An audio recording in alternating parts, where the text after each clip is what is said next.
Welcome. Today we're reading the chapter Tarzan Again Leads the Mangani, of the novel Tarzan and the Jewels of Opar. Last time, Werper sneaked out to rescue Jane Clayton but found her missing, realizing she must have escaped through a concealed opening in the hut. He attempted to flee the village, but while being pursued by an Arab, he seized an opportunity to escape on a horse after a lion attacked the rider.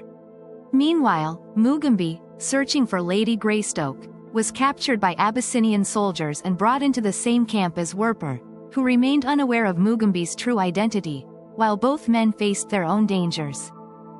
Achmet Zek with two of his followers had circled far to the south to intercept the flight of his deserting lieutenant, Werper. Others had spread out in various directions, so that a vast circle had been formed by them during the night, and now they were beating in toward the center. Achmet and the two with him halted for a short rest just before noon. They squatted beneath the trees upon the southern edge of a clearing. The chief of the raiders was in ill humor. To have been outwitted by an unbeliever was bad enough, but to have, at the same time, lost the jewels upon which he had set his avaricious heart was altogether too much. Allah must indeed be angry with his servant. Well, he still had the woman. She would bring a fair price in the north, and there was too the buried treasure beside the ruins of the Englishman's house. A slight noise in the jungle upon the opposite side of the clearing brought Achmet Zek to immediate and alert attention. He gathered his rifle in readiness for instant use, at the same time motioning his followers to silence and concealment. Crouching behind the bushes, the three waited, their eyes fastened upon the far side of the open space. Presently the foliage parted, and a woman's face appeared, glancing fearfully from side to side. A moment later, evidently satisfied that no immediate danger lurked before her, she stepped out into the clearing in full view of the Arab. Achmet Zek caught his breath with a muttered exclamation of incredulity and an imprecation. The woman was the prisoner he had thought safely guarded at his camp. Apparently she was alone, but Achmet Zek waited that he might make sure of it before seizing her.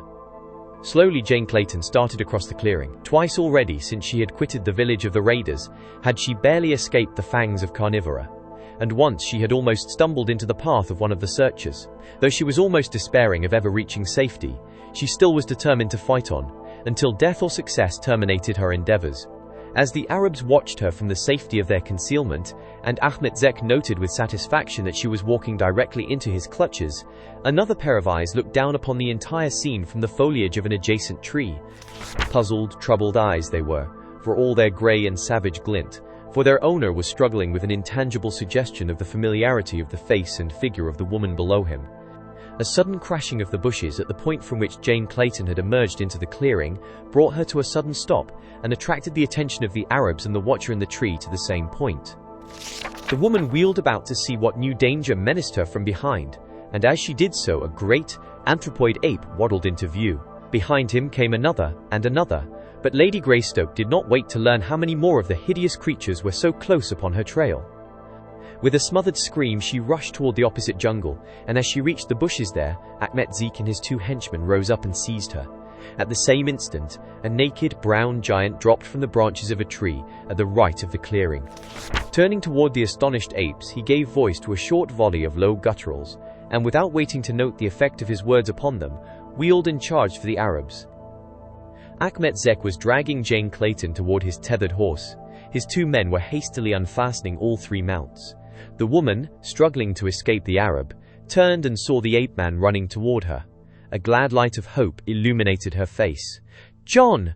she cried. "Thank God that you have come in time." Behind Tarzan came the great apes, wondering, but obedient to his summons. The Arabs saw that they would not have time to mount and make their escape before the beasts and the man were upon them. Achmet Zek recognized the latter as the redoubtable enemy of such as he, and he saw too in the circumstance an opportunity to rid himself forever of the menace of the ape-man's presence. Calling to his men to follow his example, he raised his rifle and leveled it upon the charging giant. His followers, acting with no less alacrity than himself, fired almost simultaneously, and with the reports of the rifles, Tarzan of the apes and two of his hairy henchmen pitched forward among the jungle grasses.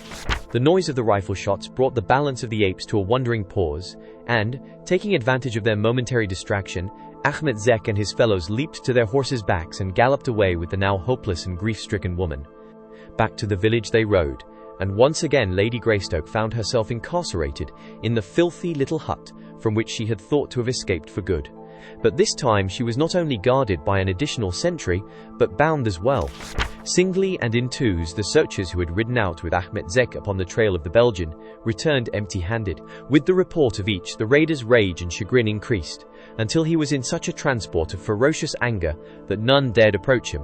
Threatening and cursing, Ahmet Zek paced up and down the floor of his silken tent, but his temper served him naught. Opar was gone, and with him the fortune in scintillating gems which had aroused the cupidity of his chief and placed the sentence of death upon the head of the lieutenant. With the escape of the Arabs, the great apes had turned their attention to their fallen comrades. One was dead, but another, and the great white ape, still breathed. The hairy monsters gathered about these two, grumbling and muttering after the fashion of their kind. Tarzan was the first to regain consciousness. Sitting up, he looked about him. Blood was flowing from a wound in his shoulder. The shock had thrown him down and dazed him, but he was far from dead.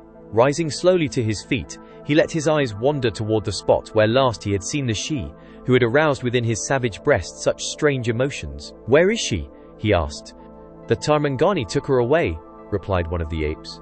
"Who are you who speak the language of the Mangani?" "I am Tarzan," replied the ape-man, "mighty hunter, greatest of fighters. When I roar, the jungle is silent and trembles with terror. I am Tarzan of the apes. I have been away, but now I have come back to my people." "Yes," spoke up an old ape, "he is Tarzan. I know him.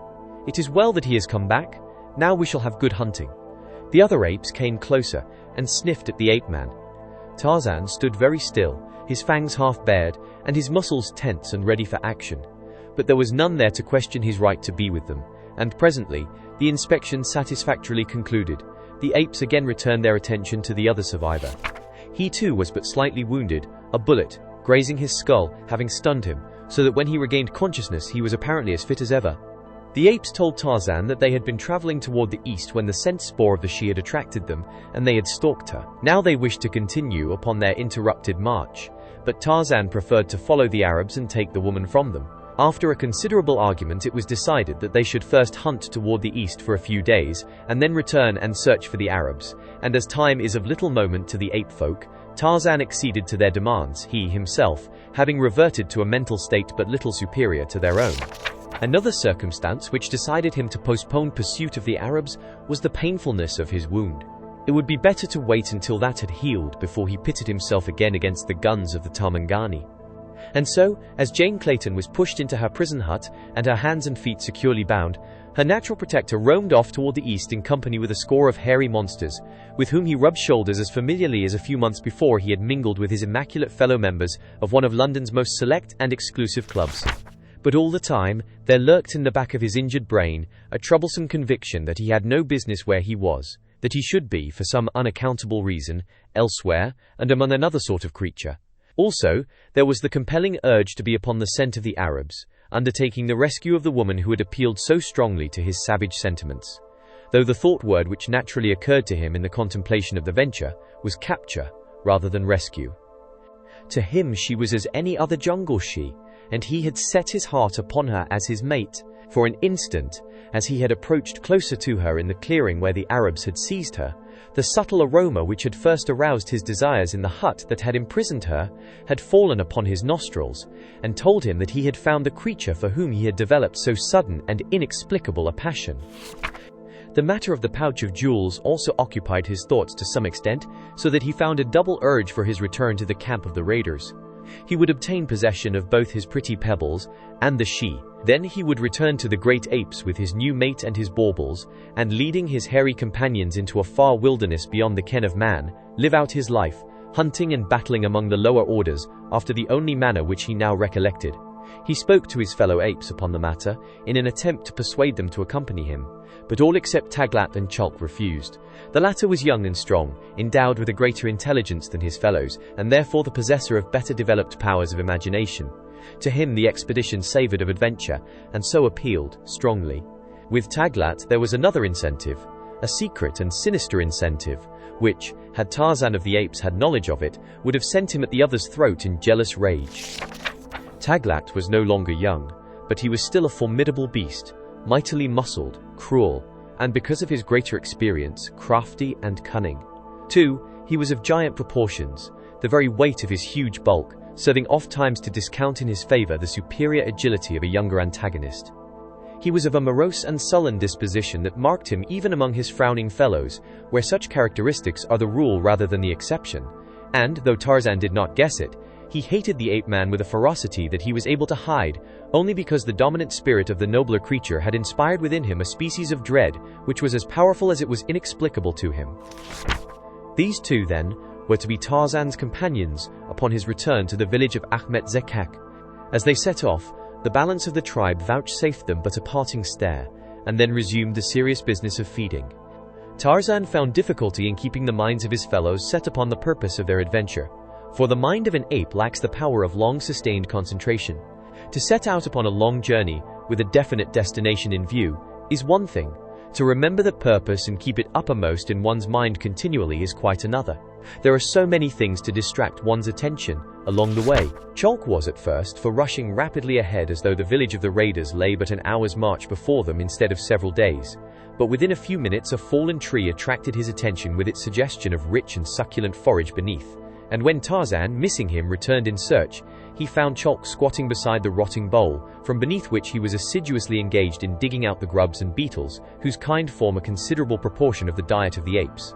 Unless Tarzan desired to fight, there was nothing to do but wait until Chalk had exhausted the storehouse, and this he did, only to discover that Taglat was now missing. After a considerable search, he found that worthy gentleman contemplating the sufferings of an injured rodent he had pounced upon. He would sit in apparent indifference, gazing in another direction, while the crippled creature wriggled slowly and painfully away from him, and then, just as his victim felt assured of escape, he would reach out a giant palm and slam it down upon the fugitive. Again and again he repeated this operation, until, tiring of the sport, he ended the sufferings of his plaything by devouring it. Such were the exasperating causes of delay which retarded Tarzan's return journey toward the village of Ahmet Zek. But the ape-man was patient, for in his mind was a plan which necessitated the presence of Chalk and Taglat when he should have arrived at his destination. It was not always an easy thing to maintain in the vacillating minds of the anthropoids a sustained interest in their venture. Chalk was wearying of the continued marching and the infrequency and short duration of the rests. He would gladly have abandoned this search for adventure had not Tarzan continually filled his mind with alluring pictures of the great stores of food which were to be found in the village of Mangani. Taglat nursed his secret purpose to better advantage than might have been expected of an ape, yet there were times when he, too, would have abandoned the adventure had not Tarzan cajoled him on. It was mid-afternoon of a sultry tropical day when the keen senses of the three warned them of the proximity of the Arab camp. Stealthily they approached, keeping to the dense tangle of growing things which made concealment easy to their uncanny jungle craft. First came the giant ape-man, his smooth brown skin glistening with the sweat of exertion in the close, hot confines of the jungle. Behind him crept Chalk and Taglat, grotesque and shaggy caricatures of their godlike leader. Silently they made their way to the edge of the clearing which surrounded the palisade, and here they clambered into the lower branches of a large tree overlooking the village occupied by the enemy, the better to spy upon his goings and comings. A horseman, white burnoosed, rode out through the gateway of the village. Tarzan, whispering to Chalk and Taglat to remain where they were, swung, monkey-like, through the trees in the direction of the trail the Arab was riding. From one jungle giant to the next he sped with the rapidity of a squirrel and the silence of a ghost. The Arab rode slowly onward, unconscious of the danger hovering in the trees behind him. The ape-man made a slight detour and increased his speed until he had reached a point upon the trail in advance of the horseman. Here he halted upon a leafy bough which overhung the narrow, jungle trail. On came the victim, humming a wild air of the great desert land of the north. Above him poised the savage brute that was today bent upon the destruction of a human life.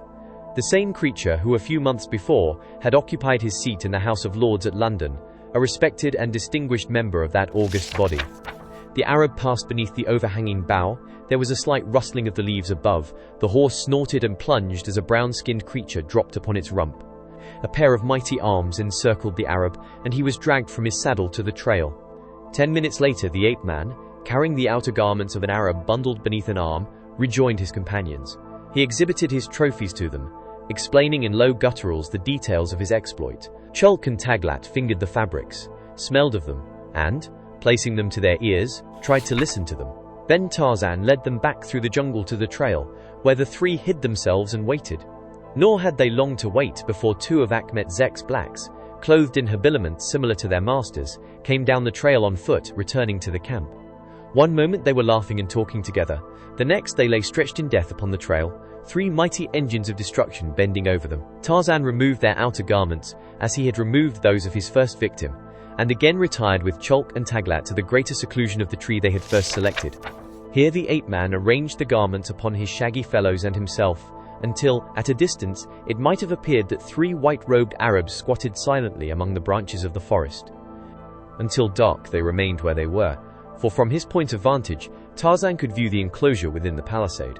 He marked the position of the hut in which he had first discovered the scent spoor of the she he sought. He saw the two sentries standing before its doorway, and he located the habitation of Achmet Zek, where something told him he would most likely find the missing pouch and pebbles.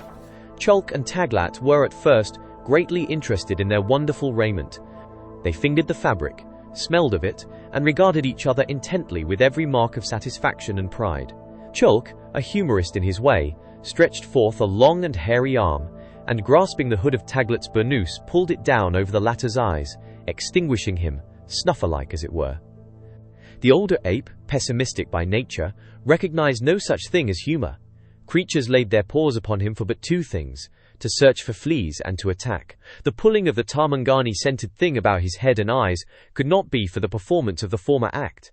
Therefore it must be the latter. He was attacked. Chulk had attacked him. With a snarl he was at the other's throat, not even waiting to lift the woolen veil which obscured his vision. Tarzan leaped upon the two, and swaying and toppling upon their insecure perch, the three great beasts tussled and snapped at one another until the ape-man finally succeeded in separating the enraged anthropoids. As apology is unknown to these savage progenitors of man, and explanation a laborious and usually futile process, Tarzan bridged the dangerous gulf by distracting their attention from their altercation to a consideration of their plans for the immediate future. Accustomed to frequent arguments in which more hair than blood is wasted, the apes speedily forget such trivial encounters, and presently Chulk and Taglat were again squatting in close proximity to each other in peaceful repose, awaiting the moment when the ape-man should lead them into the village of the Tarmangani. It was long after darkness had fallen that Tarzan led his companions from their hiding place in the tree to the ground and around the palisade to the far side of the village. Gathering the skirts of his burnous beneath one arm, that his legs might have free action, the ape-man took a short running start and scrambled to the top of the barrier. Fearing lest the apes should rend their garments to shreds in a similar attempt, he had directed them to wait below for him, and himself securely perched upon the summit of the palisade, he unslung his spear and lowered one end of it to Chulk. The ape seized it, and while Tarzan held tightly to the upper end, the anthropoid climbed quickly up the shaft until with one paw he grasped the top of the wall. To scramble then to Tarzan's side was the work of but an instant. In like manner Taglat was conducted to their sides, and a moment later the three dropped silently within the enclosure. Tarzan led them first to the rear of the hut, in which Jane Clayton was confined, where, through the roughly repaired aperture in the wall, he sought with his sensitive nostrils for proof that the she he had come for was within. Chulk and Taglat, their hairy faces pressed close to that of the patrician, sniffed with him. Each caught the scent spoor of the woman within, and each reacted according to his temperament and his habits of thought. It left Chulk indifferent. The she was for Tarzan. All that he desired was to bury his snout in the foodstuffs of the Tarmangani. He had come to eat his fill without labor. Tarzan had told him that that should be his reward, and he was satisfied. But Taglat's wicked, bloodshot eyes narrowed to the realization of the nearing fulfillment of his carefully nursed plan. It is true that sometimes during the several days that had elapsed since they had set out upon their expedition, it had been difficult for Taglat to hold his idea uppermost in his mind, and on several occasions he had completely forgotten it, until Tarzan, by a chance word, had recalled it to him. But for an ape, Taglat had done well. Now he licked his chops, and he made a sickening sucking noise with his flabby lips as he drew in his breath. Satisfied that the she was where he had hoped to find her, Tarzan led his apes toward the tent of Achmet Zek. A passing Arab and two slaves saw them, but the night was dark and the white burnouses hid the hairy limbs of the apes and the giant figure of their leader, so that the three, by squatting down as though in conversation, were passed by, unsuspected. To the rear of the tent they made their way. Within, Achmet Zek conversed with several of his lieutenants. Without, Tarzan listened. Did you enjoy today's chapter of Tarzan and the Jewels of Opar? Why not subscribe and ring the bell?